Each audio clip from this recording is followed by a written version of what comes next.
Robert, can you hear me? Can you come up and get these guys mic'd for us? Would you mind? Opal, would you rather have the microphone, or can you use a mic that's going to be just, you won't have to hold? Does that work for you? I'll do the little one. Okay. I've got carpal tunnel, so my hand shakes. Right. Well, he's going to help us with this. Hey, Lisa, since you don't have to do any introduction, do you want to...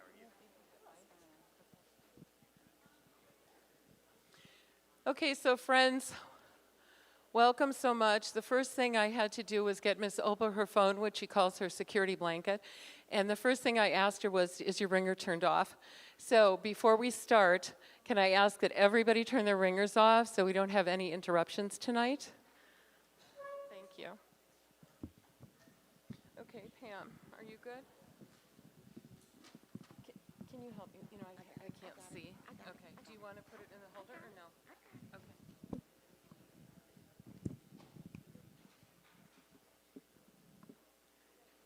Good evening.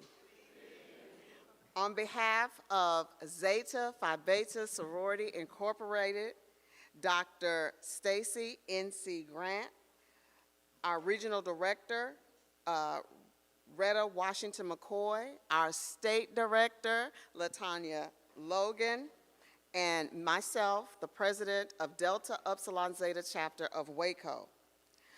We would like to welcome you to an evening with Opal Lee. Before I thank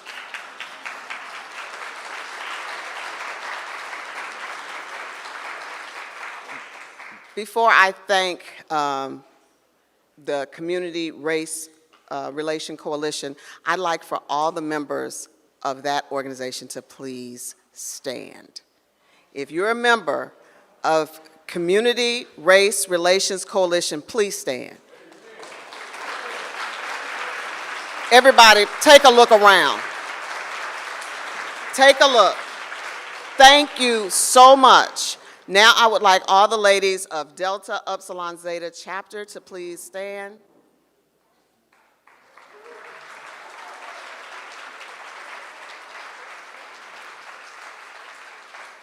Good people, that's what partnership looks like.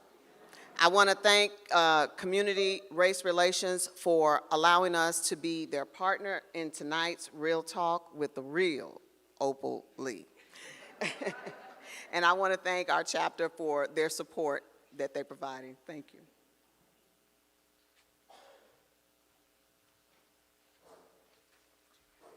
So now you've been welcomed on behalf of the Zetas, and I want to welcome you on behalf of the Community Race Relations Coalition.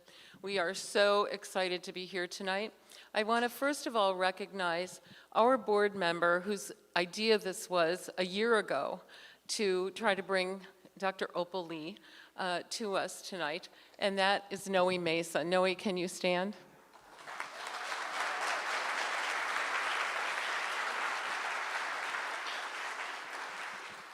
We're just so grateful to have Noe on our board. He is an idea guy, and he is the kind of person that puts an idea out there and then accepts whatever the board decides. The board did decide this was a good idea, and I'd say it was a pretty good idea. I also want to acknowledge, in a very big way, St. Albans Episcopal Church.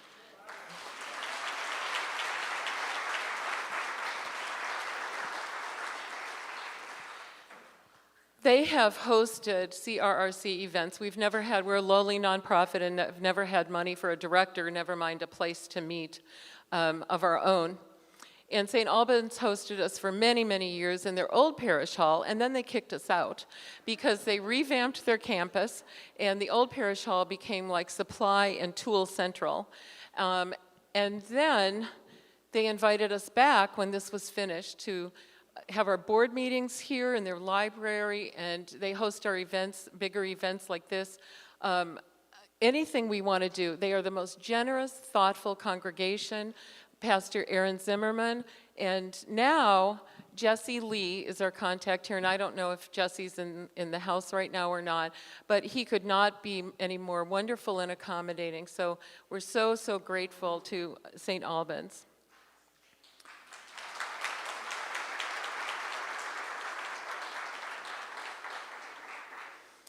I also want to thank our sponsors. HEB Helping Hand, Helping Here rather, is specifically a program that funds things in the community that they feel are worthwhile. And they also fund smaller things, but this was a big thing, and they were very generous in their sponsorship. NeighborWorks Waco also has been always very supportive of us and very generous to the Community Race Relations Coalition. And I also want to acknowledge somebody who's new to me, an entity that is new to me, which is Landry's Catering. And this family is sitting right over here, even with little Eden.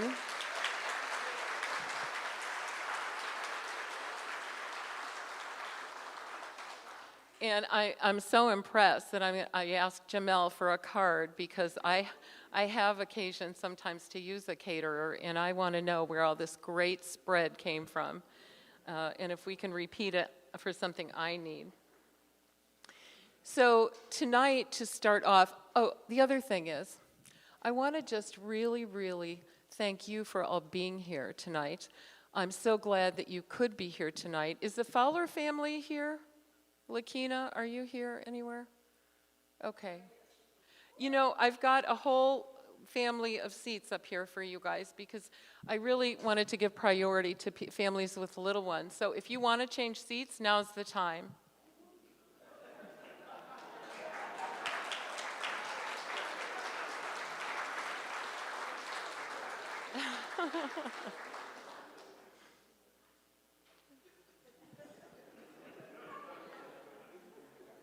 You can tell who the leader of the pack is, right?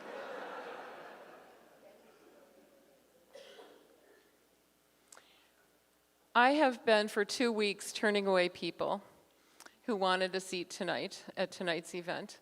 We were able to accommodate some people on a waiting list, but I'm so glad each and every one of you is here tonight. It's so important to see this support. It's so inspiring to us to see support. Who else wants a picture with Miss Opal after the program?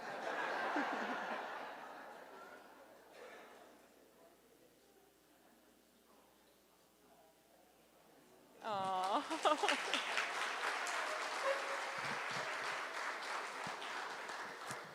The CRC board is so happy tonight that we could incorporate some arts into our program. So we're going to be closing with a song tonight, but we're going to be starting out with 2 poems by Tony Shelton, our friend and a poet from the Harker Heights, Killeen area. I can't remember, Tony, where you live.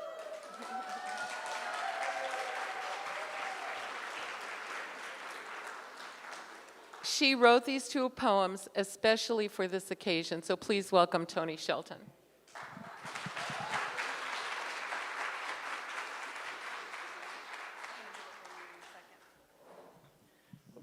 Now, I need y'all to know that this is a very important event for me to put on heels. All right. If you know me personally, you know I like some tennis shoes, I like some Converse. I got to be flat on the ground because you never know what's going to happen. But we are graced with someone that's so amazing, and so I wanted to put my best foot forward, as I know that you all have done as well. This is for those that chose the sea, for those that chose water instead of dry soil, who left behind body butter, shea, and palm oil, to those who chose a life of toil, who were so thoroughly immersed in the sun that you and I's blood still boils, I say thank you. To those that chose the sea for fear of becoming you or me, who so willingly dropped all facades of survival to just be. To those who heard all aboard and made the decision immediately that wherever other bodies were headed, that they were not. To those who survived the ride without 3 hots and a cot, I say, thank you. I don't look at those who chose the sea as any lesser or greater than you or me. I look at them as people, people who were just trying to be, spirits and souls avoiding potential agony and misery and chaos, vomit and death. I don't look at those who chose the sea as any lesser or greater than you or me. I look at them as people, a people just trying to be free.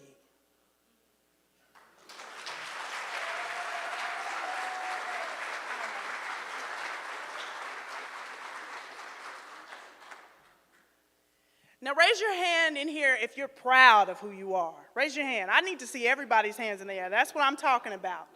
This next and final poem for me is called Pride. I've got pride in my chest. I've got pride in my step. I walk confidently toward my goals and conquer them until nothing is left. I've got pride in my stride based on the boldness inside, and I'll never give in, and that's why I win. I've got pride for the backs that bent for me, to live a life that's full and free. I've got pride for the slave that lays in a grave, dreaming of me walking confidently in the path that they paved. I've got pride, and I dare not ever hide the fact that I've got blood from the slave inside. I can win, I will win, I have pride in my step. I smile so bright for the slave who once wept. And even though my ancestors I've never met, I'm proud to be the legacy that they left. I've got pride being a black girl and love for that little black boy. I'm proud to write words that create and amplify black joy. I'm proud to be an American, where at least I know I have the right to take or not take a knee. I'm proud to say that my skin is brown and my mind is deeper than any sea. And I can say yes, ma'am, or no, sir, and move out my way. Because of slaves surviving deep waves, I can choose when to quit and I can choose when to stay. I've got pride for the slave lives within me. I'm proud to be the descendant of a slave who is now and forever free.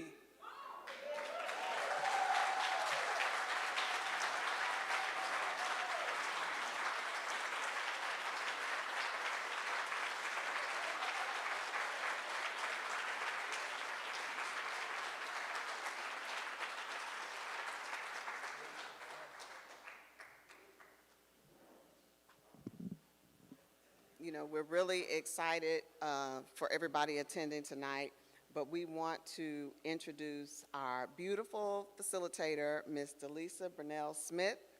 She is a longtime resident of our great Waco community. She works extremely hard for our community through her work with Neighbor Works, Waco.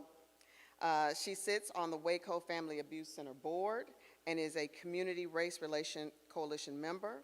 She is a proud member of Zeta Phi Beta Sorority Incorporated. We want to give much thanks to you, Ms. Burnell, for being our facilitator tonight. And next, we'd like to introduce my soror, Dr. Opal Lee. Dr. Lee is a graduate of Wiley College and the University of North Texas. She is a retired educator and counselor. Dr. Lee is known as the grandmother of Juneteenth. Ms. Opal Lee was presented on June 17, 21, when President Joe Biden signed the Juneteenth National Independence Day Act bill that established Juneteenth as a federal holiday.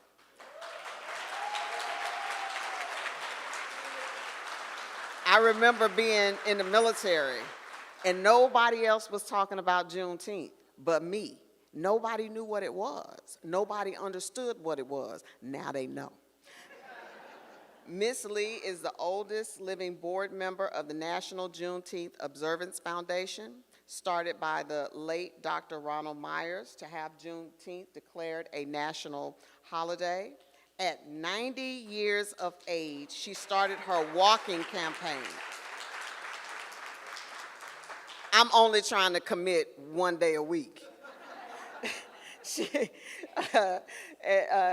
launched an online petition campaign that garnered over 1.6 million signatures to continue her crusade for the holiday observance. Ms. Opal Lee serves on the Unity Unlimited Incorporated and Transform 1012 North Main Street Board, and is a board member and honorary chair at the National Juneteenth Museum. She received 3 honorary doctorates, has been named 2021 Texan of the Year, that's a big deal, by the Dallas Morning News, 2021 Unsung Hero of the Pandemic, Fort Worth's 2022 Person of the Year, And in 2022, Miss Opal Lee was nominated for a Nobel Peace Prize.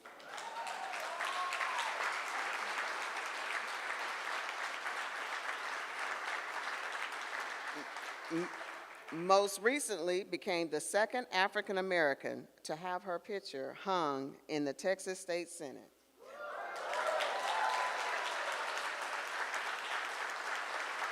Ladies and gentlemen, let us welcome the grandmother of Juneteenth.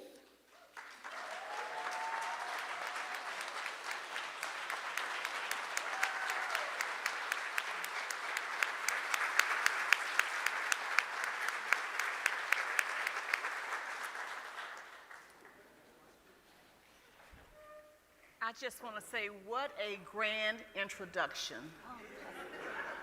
I'm delighted, but they really need to know I'm everybody's grandma. Yes, indeed. Well, I want to say, now that you have a room full of grandchildren,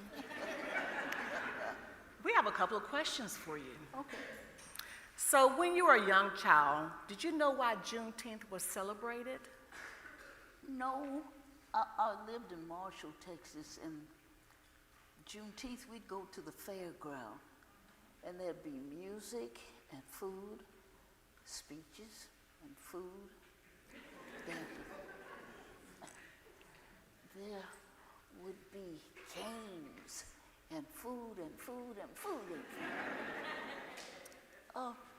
Not so much when my family moved to Fort Worth during the Depression. Those people in Fort Worth would celebrate with their families, you know. But I met Mrs. Lenora Rava, tall, didn't wear glasses, in her 90s. Ooh. And the city of Fort Worth had asked her to gather all the materials that blacks had contributed to the growth of Fort Worth. She couldn't find anything written, absolutely nothing. So she started the Tarrant County Black Historical and Genealogical Society. I'm one of its members. Juneteenth's one of its programs. And I remember Juneteenth in tiny little Sycamore Park. The paper says there were 30,000 people in a 3-day period, 10,000 people a day. Oh, did we have fun? The Historical Society took some exhibits to the park. Don't think anybody paid much attention to them. When the park's supposed to close, they just pull a switch. Lights go out, 10 o'clock. We knew to go home. But this time, when they pulled it out, I got on a flatbed truck and put it back. We partied till dawn. I tell you, we had such a good time. But Dr. Ronald Myers is somebody you need to know about. He was a medical doctor, a minister, and a jazz musician all rolled into one. And Doc was adamant about Juneteenth being a national holiday. And he's responsible for 42 of the 50 states having some kind of observance. Wow. Well, I guess Doc's looking down and saying, it's about cotton picking time, you got it done. Fantastic. Okay, so what type of activities were part of your family's Juneteenth celebrations? What happened? What type of activities did your family do for Juneteenth celebrations? Well, you know, food was always Absolutely, yes. always. But you need to know now that we have a flag raising Juneteenth and a ceremony. We have a breakfast of prayer that's not to be confused with a prayer breakfast where you eat a lot of food. Okay. All of those services can be outstanding. And we've had one this past Juneteenth. Besides that, we do the Miss Juneteenth pageant, and the young ladies are taught all kinds of special graces. I never was one of them. But and then there is Your Voice Unleashed, where the young people from different nationalities get together and they learn this music and the mime and the dance and all the things from different cultures.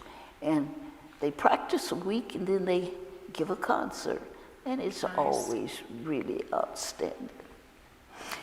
And we do what's called, we get together and we teach young people or show young people how to get the credit straight, buy a home, That's nice. how to get a grant or a scholarship. We do all kinds of things to help young people further themselves along. And I tell you, Juneteenth is not, I'm going to repeat it, it's not a Texas thing, and it's not a black thing. Freedom is for everyone.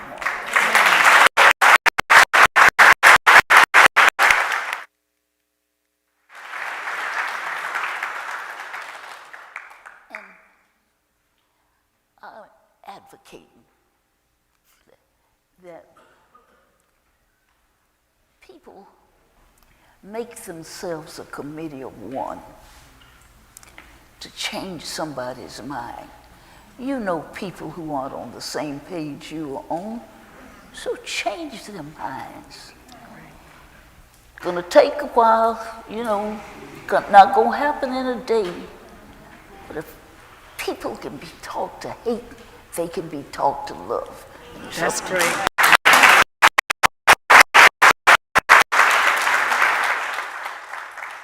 Thank you for that. So on June 19th, 1939, a day that folks will be commemorating Juneteenth, your family home was destroyed. Please tell us what happened on that day. Well, we had just moved into this neighborhood. We didn't know we weren't wanted. My mom had this place fixed up so nice. And people began to gather. The paper says it was 500 of them. Police were there. Police couldn't control the mob. When my dad came home with a gun, the police told him, if you bust a cap, we'll let this mob have you. Our parents sent us to friends several blocks away. They left under cover of darkness. Those people did despicable things. They drove the furniture out and burned it. Well, do you know, our parents never, ever discussed it with us. Never, ever. And, you know, I'm not so sure. I know I was frightened, but it got buried in my psyche or someplace. I don't know. I just know that I've learned that things that happen to you like that, they come up again. And for me, it's always meant getting something over to somebody. I'm wanting them to know that we can exist together. Yes. That there are so many disparities that we need to be addressing. And to do them together, we get it done sooner. I'm talking about the joblessness and homelessness and health care that some of us can get and others can't. Climate change that we are responsible for. And I fret that if we don't get our act together about climate change, we're only going to hell in a handbasket.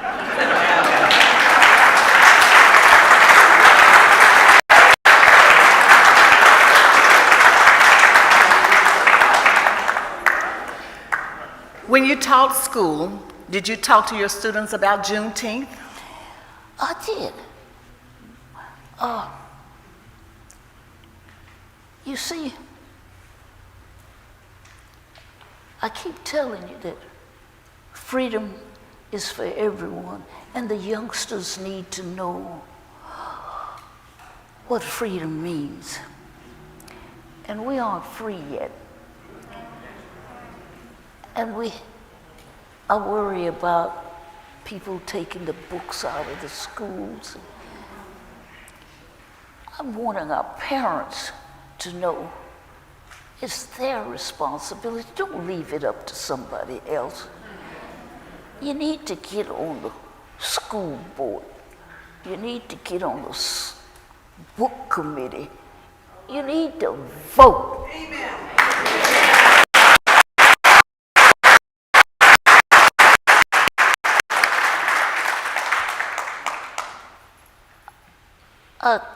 Too long, we've allowed somebody else to take the reins. Oh, I don't want to vote. They're going to do what they want to do.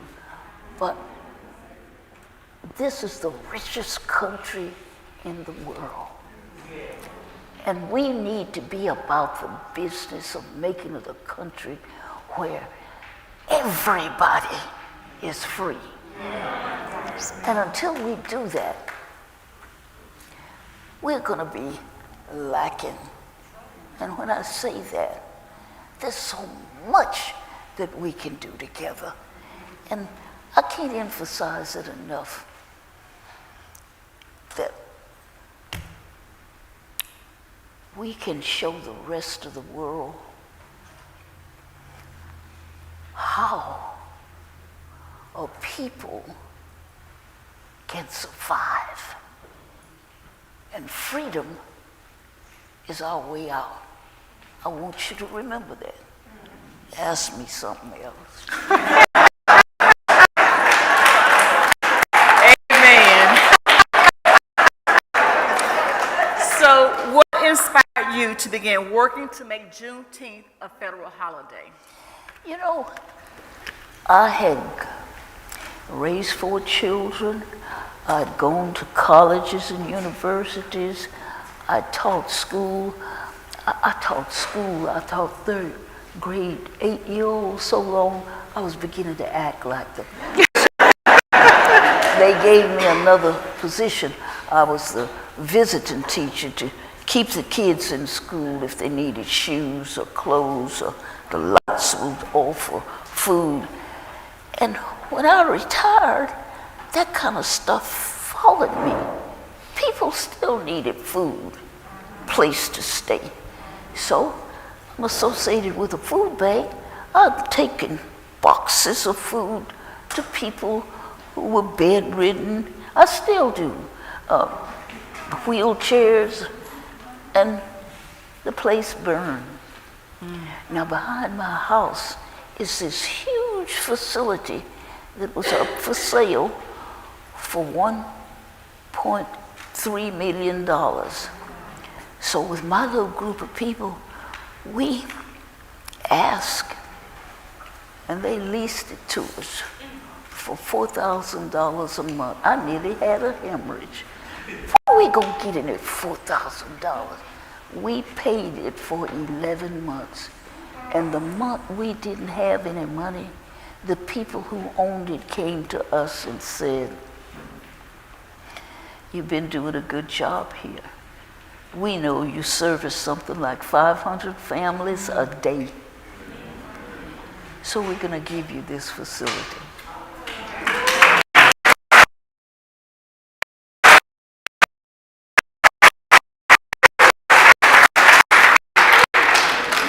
That's the first time I wanted to do a holy dance, but the kids say when I try, I'm twerking. So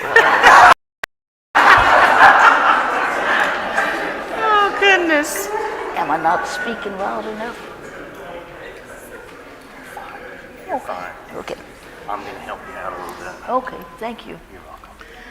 Okay, now that we know what inspired you, so what are your thoughts on Juneteenth becoming the latest federal holiday, the first to be approved since MLK Day in 1983?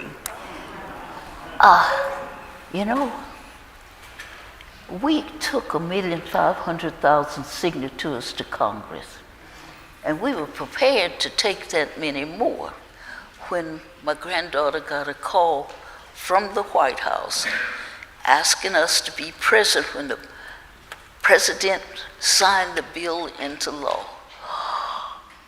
Getting on a plane and getting to the White House.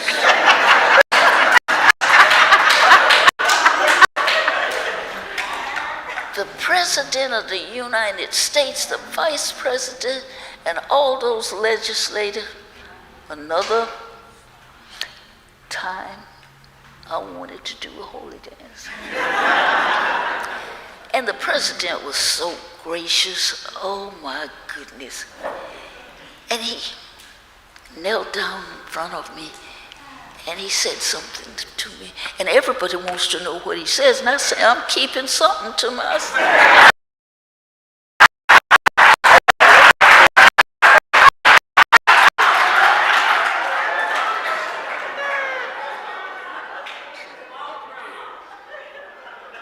Did I answer your question? So what sacrifices were made by you and your family to pursue this passion of Juneteenth becoming a federal holiday? Oh, shucks. I don't know that I had any great big problems. People were so nice to me. When I started, I gathered some people at my church, Baker Chapel African Methodist Episcopal Church, and and they gave me this send-off.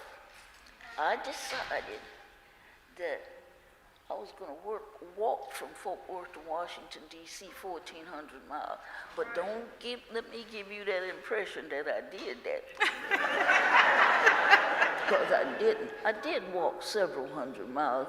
But what happened, somebody had offered to let us have an RV so I could rest, along the way. They decided what I was doing was too political, and they kept their RV. So, but people were so nice to me. I mean, I walked from Fort Worth to Arlington, Grand Prairie, Dallas, Joppa, Oxford, and then the young people would take me from place to place. And I ended up going from Shreveport, and somebody in Shreveport took me to Texarkana. And from Texarkana, somebody took me to Little Rock. They took me all over the place, do you hear? And if I left Fort Worth, like September 2016, I actually got to Washington, January 2017. We had asked President Obama to walk with us from the Frederick Douglass House to the Capitol. He was in Chicago. I didn't get what I wanted. Listen, P. Diddy helped me get $1 million.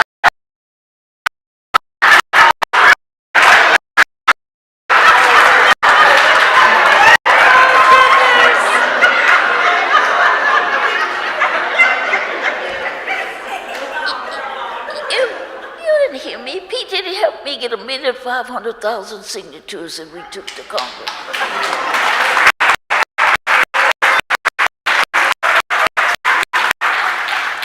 And we were prepared to take that many more when we got this call to the White House. Oh, I tell you, old people can get happy too. Amen. So in 2016, at the age of 89, you began the Opal Walk to DC with a plan to walk 1,400 miles in increments of 2.5. So what is the significance of the 2.5 miles? Oh, I thought you never asked. If you're not aware that the enslaved in Texas prayed mightily for freedom. New Year's Eve, oh, they prayed. And freedom finally came when a General Gordon Granger made his way to Galveston with several thousand colored troops. They spread out telling people that the enslaved were free. And then he nailed what was called General Order Number 3 to the door of what's now Reedy Chapel AME Church. Yeah. Okay, so when the people came on from their work and somebody read that to them, they started celebrating, and we've been celebrating ever since. So along this journey, you obtained 1.5 million signatures on a petition for Congress to make Juneteenth a national holiday. How were you able to acquire so many signatures? I told you, P. Diddy helped me.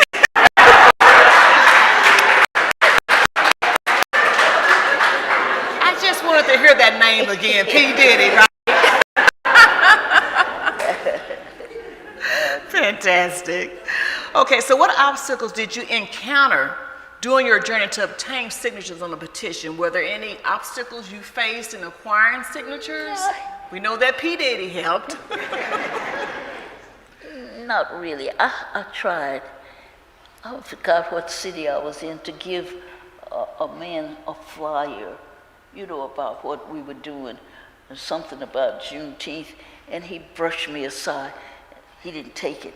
And I just assumed he was late for work and he didn't have time.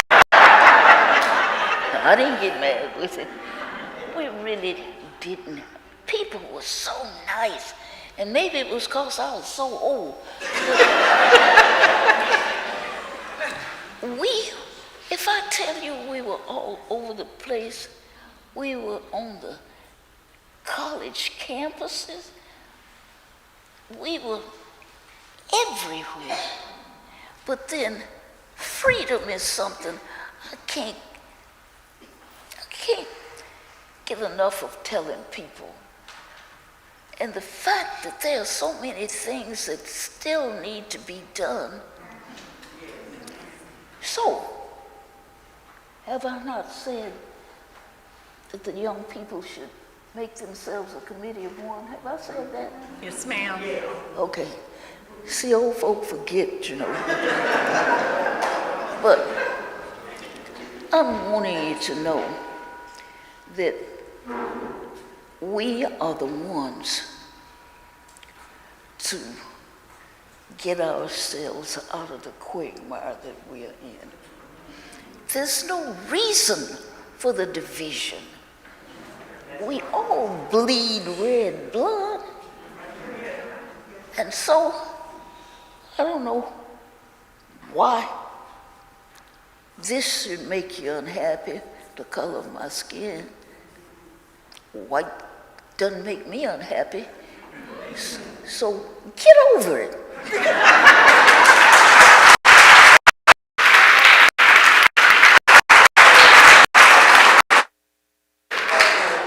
So we know you talked about receiving the phone call from the President's office about being present on June the 17th, 2021, when President Biden signed the Juneteenth National Independence Day Act.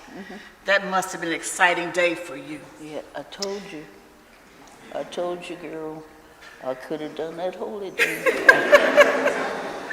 So what I would like to know, I know there were several pens used that day to sign that act, and you received a pen. And guess what?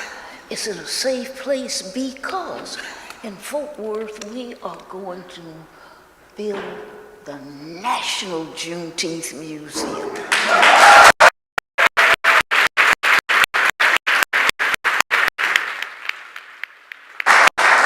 Let me tell you how that started. I had gone downtown to one of the organizations to ask for money for Juneteenth. And they didn't have any funds, they told me, but they sent a young man out to my house to kind of smooth that over, to tell me that they really were going to do something for Juneteenth, maybe the next year. And that young man started telling me about plans he had to make the neighborhood, he wanted to have all kinds of things. He wanted to have an incubator for businesses. He wanted to have a museum. He wanted to have a theater. And just as soon as he found the land, this was what he was going to do. And I say, I got some land. We have been joined at the hip ever since. Oh, you cannot believe. The people in the neighborhood were told of the plans, and they said they didn't want no tall buildings down there, and they didn't want no this, and they didn't want no that. But we had an architectural firm that chose to remember, and I don't know whether you remember shotgun houses. Yes, ma'am. I lived in. They have made, have I got a purse here?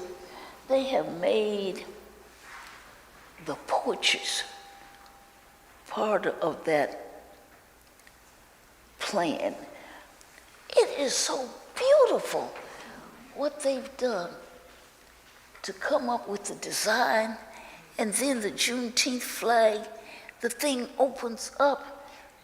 I tell you, it is going to be beautiful, and it's to open 2025. Now, I got a birthday the 7th of October, and they're gonna, turn that spade of dirt. You know how to get all of things. And that's gonna be when we start. We are raising $70 million. And we've raised about 40 million in Fort Worth. So when I come with my cup,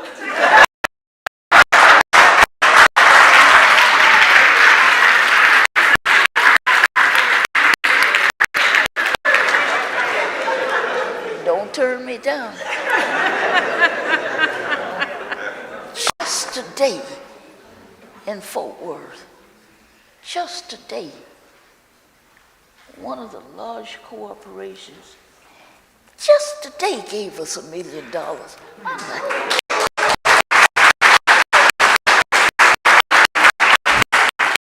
I'm a happy camper.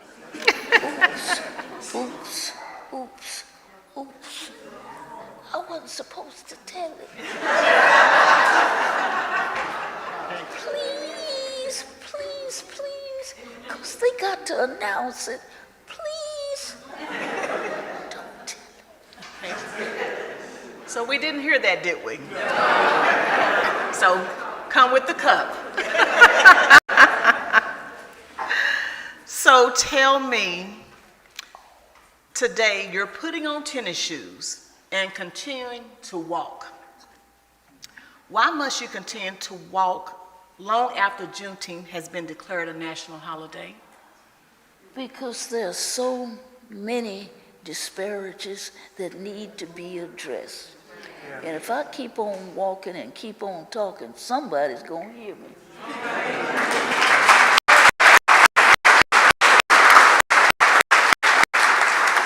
And that is why Juneteenth is a national holiday, because she kept on walking.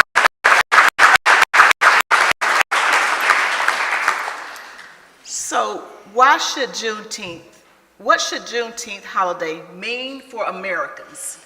Oh, I'll say it again, freedom. Freedom, freedom, freedom. And until we all are free, we haven't done what we're supposed to do. You see, our Bible says we are our brother's keeper. And so we ought to be about the business of helping each other. Right now, there are people who have the same job description, but you pay one person more than you pay another. That's ridiculous. Everybody needs the money to buy homes, to have some transportation, to feed their children, to have decent schools, and it ought to be on an equal footing. And I've said it before, I won't keep on doing what I do until somebody hears me. That's right.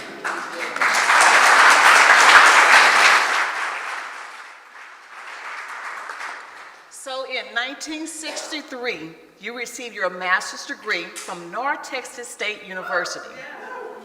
In 2023, 60 years later, you received an honorary doctorate from that same university, now named the University of North Texas. What was that day like for you? Well, I went up to North Texas. No, I'm going to tell you about my going to North Texas. You see, by the time I got an opportunity to go to North Texas, my kids were grown, more or less. The 3 older children enrolled as freshmen, and the baby was in the laboratory school. We had an old station wagon, and you'd have to put a pin in it every once in a while to get it to move. And we had nerve enough to have riders. But North Texas, as the young people say, was off the chain.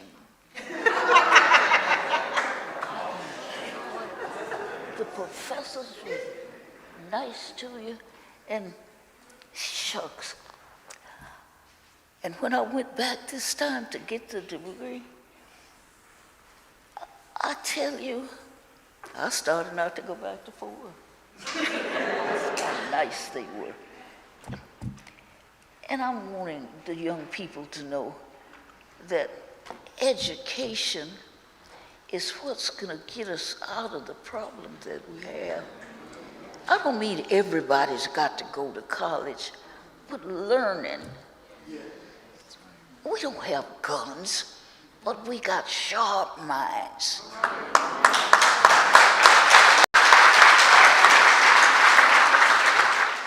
And we need to encourage our children to use it.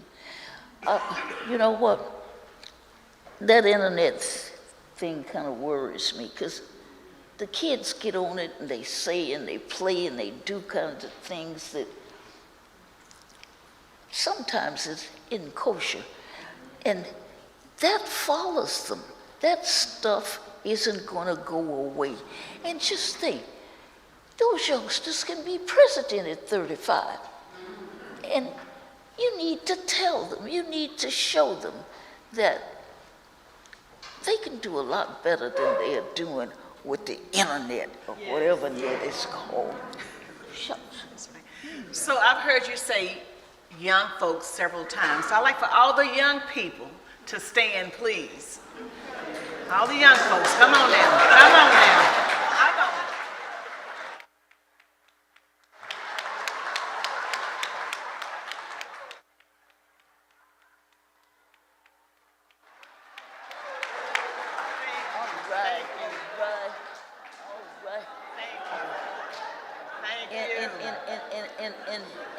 In my book, if you're not 96, you're a young folk.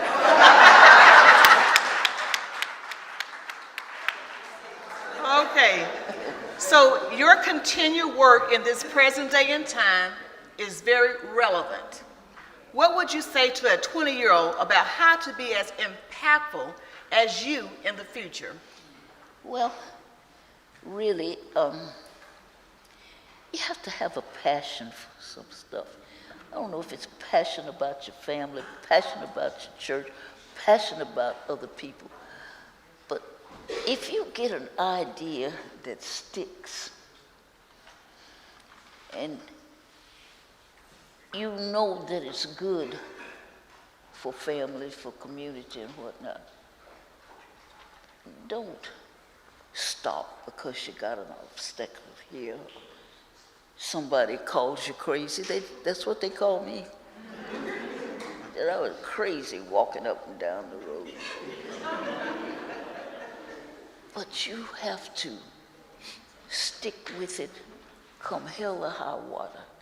You got to be sure this is going to happen and going to get you where you think you ought to be. I don't care what it is. Just don't let anything and anybody turn you around.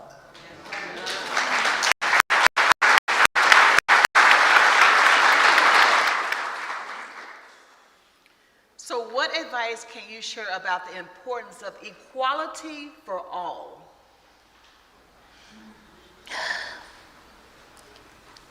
I could preach till I'm blue in the face, but if your hearts don't change, that's not gonna do any good. And what you need to know, you do know there have been civilizations before us, and if we aren't careful, we're going the way of the dinosaur. We have simply got to change and become one nation, one people, under God. He is the one who made us. He is the one who expects us to act like human beings instead of animals sometimes. So I'm gonna say it again.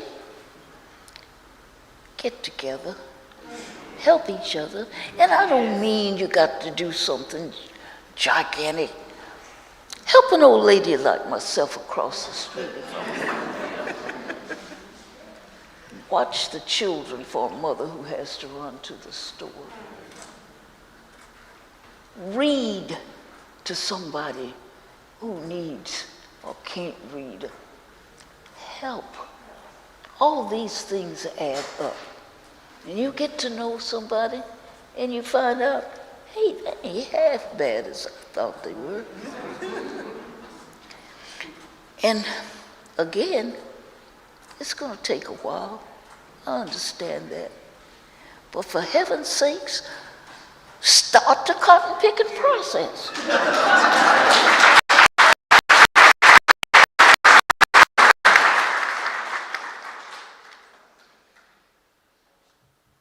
So if your parents were here today, what would they say about Juneteenth as a national holiday? My mom would be delighted. She was an excellent cook. Now, my daughter and her daughter are excellent cooks. I'm a meat and potato person myself. But she would have prepared a sumptuous for Juneteenth. Anything you want. I've learned to do that for New Year's. If you're in my area, New Year's Day, I put the big pot in the little one. I cook everything I think you want, because I ain't cooking the rest of the year. So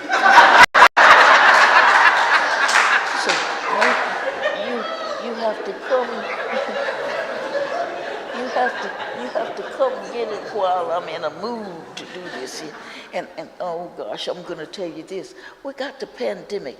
People are used to coming to my house on New Year's, getting the food, having a jolly time, moving on out, and others come, you know. I extended the invitation this year, and I let them know they couldn't come in the house, but that we would be taking their order, filling it, and bringing it to the car. Why did I make the mistake of telling everybody to come at 2 o'clock? And they did. We were 6 or 7 o'clock in the evening filling all those orders, but we were happy campers when it was over. So at this time, we're going to go ahead and entertain a couple of questions from the audience. So if you don't mind, maybe you can head this direction, maybe about 5 or 6 more questions, and then I'm going to wrap it up. Do we have any questions from the audience? This gentleman over here. What kind of document did the president and that group receive with those signatures? Was it an official? What did he say? He said, what kind of documents did the president receive Yes. for signatures? What does it look like? Are we talking about? President Biden, he has a document, President Biden. Oh, I do have a document. And man, beside that one, I got stuff piled up yay high in a chair. I ain't got no more space in it to put it on the walls and things. So let me tell you what I'm gonna do. I was on the board of Habitat for a number of years, and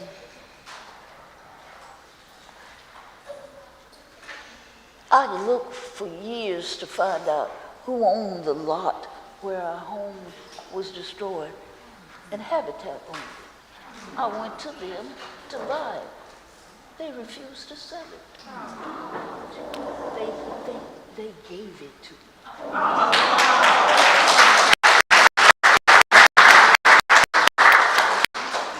I'm gonna put a house on it for sale. They brought me house plans, and they are going to build a house for me on that lot. Full circle. So, to answer his question, what was his question? What type of document did the president provide for the signing of? So what I'm telling you is, he gave me a nice document. I got it, but I told you that because I'm gonna take my toothbrush and leave that house and leave all that stuff in there. Every bit of it. They can make a museum out of it. I was just telling him, you asked. Can we He get the did mic give over me here, something. please, in the center? Can you stand, please? I don't even think I need a mic. I can talk real loud.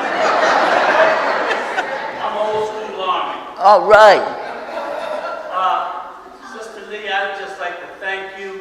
Mine is not a question, but I would like to thank you for Juneteenth because I never got as many happy birthdays as I did this past month.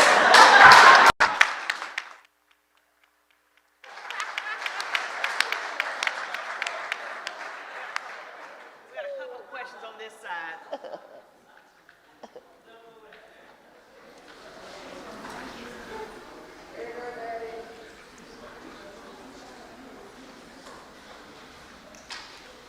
First of all, thank you, Miss Opal, for coming to Waco. Like you, I advocate for social, political, economic, environmental justice and equality. And I find it hard to get the people in Waco to get on board with this. We got a lot to do. We're still not free. We live in the illusion of being free.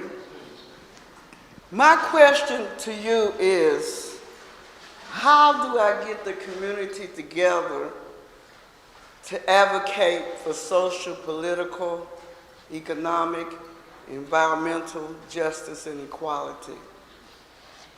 I want your advice. Sweetheart, if you want to start small, one person at a time. And it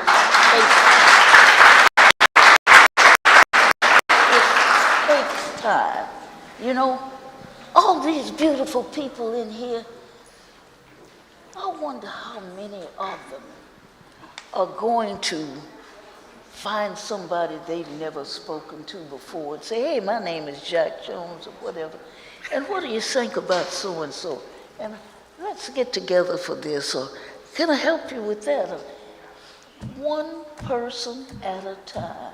And the fact that somebody's gonna ignore you. They're gonna say, no, I ain't got time for that.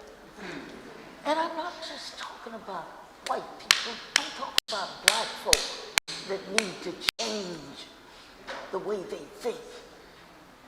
And the sooner we get this done, the better. I really hope I'm still here to see it. Because it's coming. It's coming. Thank you. Was there one other question?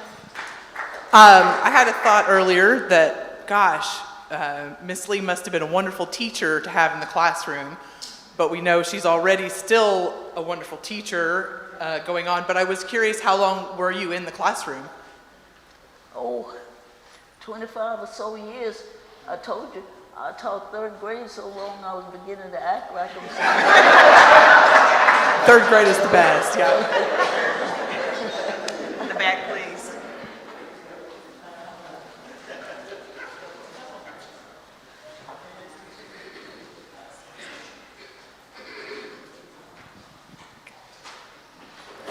Thank you. Mrs. Lee, I just want to say it's an honor and a privilege to be in your presence. Thank you for coming to Waco, and I have a question for you. I know we all in here believe in God. I do, we all do, we go to church. And I want to know, well, I'm going to tell you, I think it was a divine calling for you to do what you have done. And I want to know, do you feel like it was a divine calling from God for you to lead the way to have Juneteenth to be a national holiday? Do you feel like it was a divine calling for you to lead the path for Juneteenth to become a federal holiday? I'm not sure whether it was divine or not, but he sort of nudged me, you know. I kept thinking, I hadn't done enough. And I told you about things that happened. But if you get the feeling that there's something you need to do, you need to act on it. It might sort of work on you a day or two, or longer than that. But if it's something that's going to help your family, your neighborhood, don't be afraid of what people are going to say. You're going to have naysayers. You're going to have those kind of people in your life all the time.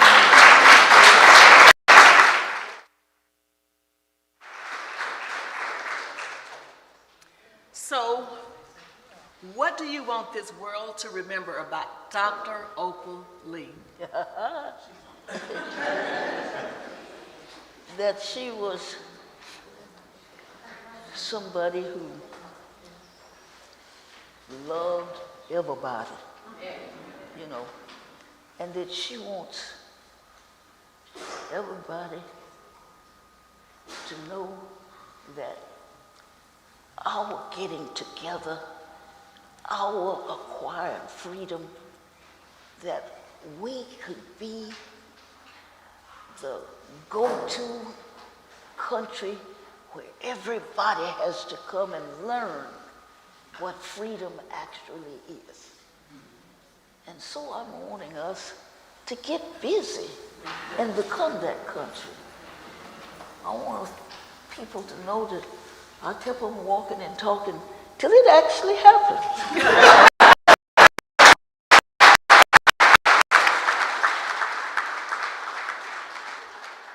So I want to leave everyone with this, that may your 2.5-mile walk inspire others to put on their tennis shoes and walk 2.5 miles for change.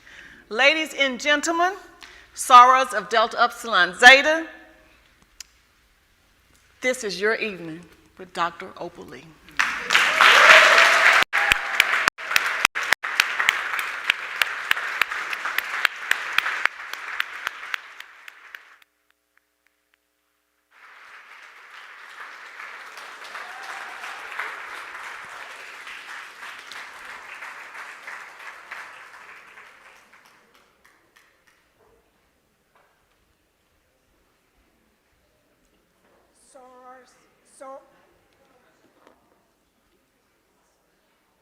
There's a lady back there that wanted me to make an announcement about a picture. Her photographer wants all the Zetas up here to take a picture. Yeah, I'm going to do this. Yeah, thank you. Friends, I think probably a lot of you want to get photographs, but we have just a couple more things to do. Noe Mesa, who I told you was the idea person for this on our board, has something to read for Miss Opal and something to present to her. So Noe, can you take care of that? And then we'll talk about photos. All right. Wow, there's a lot of people here. All right, I'm going to try to make this really short. I have a proclamation from the mayor of Waco, Mayor Dylan Meeks, but I'm just going to summarize what he wrote due to time. Whereas Ms. Opal Lee, a remarkable individual, also known as the grandmother of Juneteenth, has made substantial contribution to the advancement of human rights, community empowerment, and celebration of Juneteenth. Whereas Ms. Opal Lee's dedication and commitment have garnered well-deserved recognition, including 3 honorary doctorate degrees, which highlight her tireless effort in championing the cause of equality and justice. And whereas Ms. Opal Lee's selflessness, even during the pandemic, earned her the title of 2021 Unsung Hero, acknowledging her unwaveringly resolve to the well-being and betterment of her community. Whereas Opal Lee's dedication and individual contribution have made her the second African American to have her portrait hung in the Texas State Senate, forever commemorating her extraordinary impact of our state's history. And whereas Ms. Opal Lee's support and inspiration has significantly impacted the city of Waco, particularly through her inspiring motivation to the Syntex African American Chamber of Commerce, the Juneteenth Parade, and celebration in Waco, as well as the Sophia Strutter intentivity fostering female empowerment and progress in our community. And now, therefore, I'm not Dylan Meek, but I'm just repeating this. I, Dylan Meek, Mayor of the City of Waco, do hereby proclaim June 22nd, 2023 as Opal Lee Day, the grandmother of Juneteenth.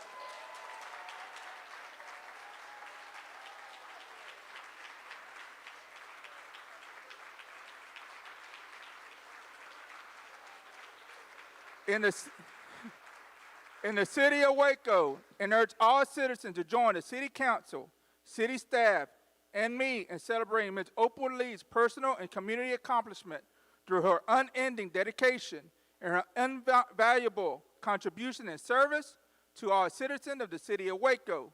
We honor her as a trailblazer, a beacon of inspiration, and a catalyst for positive change.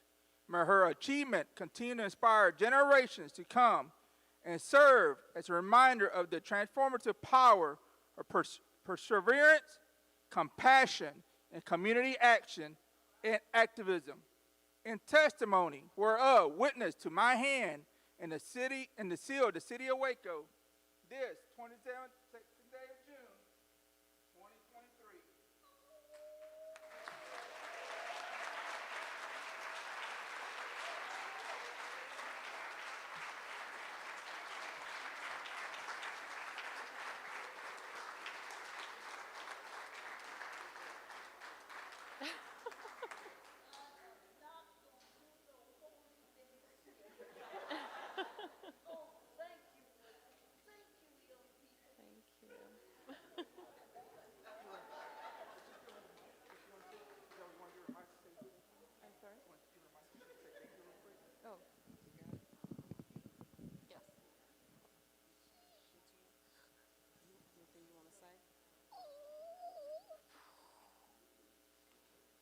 Oh,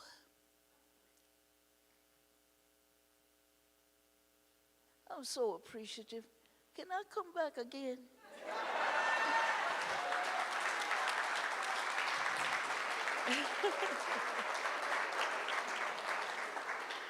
Absolutely.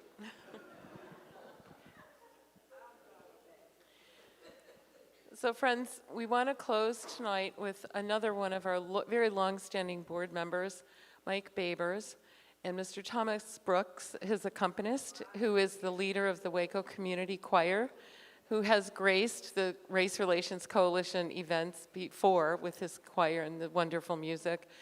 And Michael is going to be singing, "I Wish I Knew How It Would Feel to Be Free." Please welcome Mike Babers and Thomas Brooks.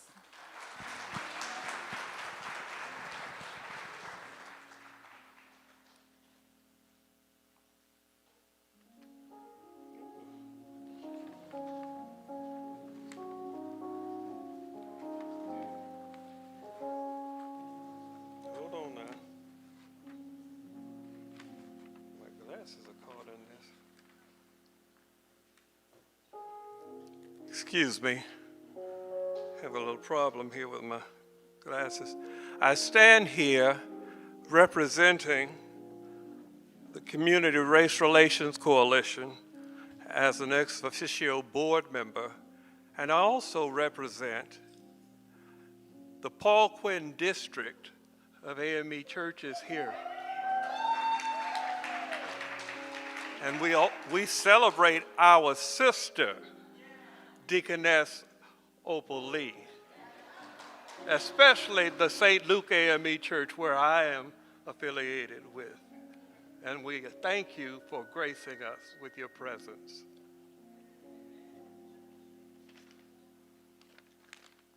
I wish I knew how it would feel to be free. I wish I could break all the chains holding me. I wish I could say all the things that I should say. Say 'em loud, say 'em clear, for the whole round world to hear. I wish I could share all the love that's in my heart. Remove all the bars that keeps us apart. I wish you could know what it means to be me, and you see and agree that every man should be free. Oh, I wish I could give all I'm longing to give. Oh, I wish I could live like I'm longing to live. I wish I could do all that wrong that I could do. Though I'm way overdue, I'd be starting anew. Well, I wish I could be like a bird in the sky. Oh, how sweet it would be to find that I could fly. I'd soar in the sun and look down at the sea. And I'd sing, 'cause I'd know. Yes, I'd sing, 'cause I'd know. Yes, I'd sing, 'cause I know. Yes, I'd sing, 'cause I know. Yes, you'd sing, 'cause you know. You would sing, hallelujah, you would know. Yes, you'd sing, 'cause you know how it feels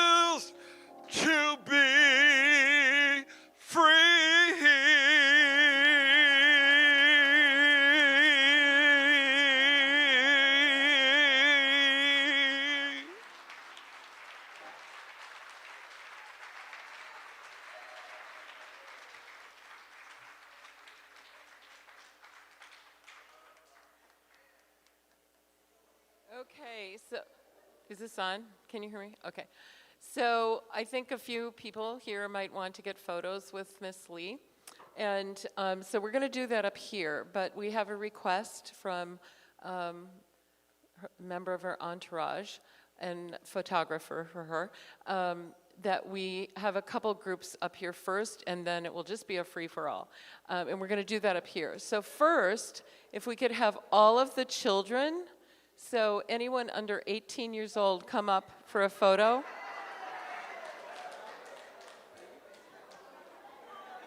I'm sorry?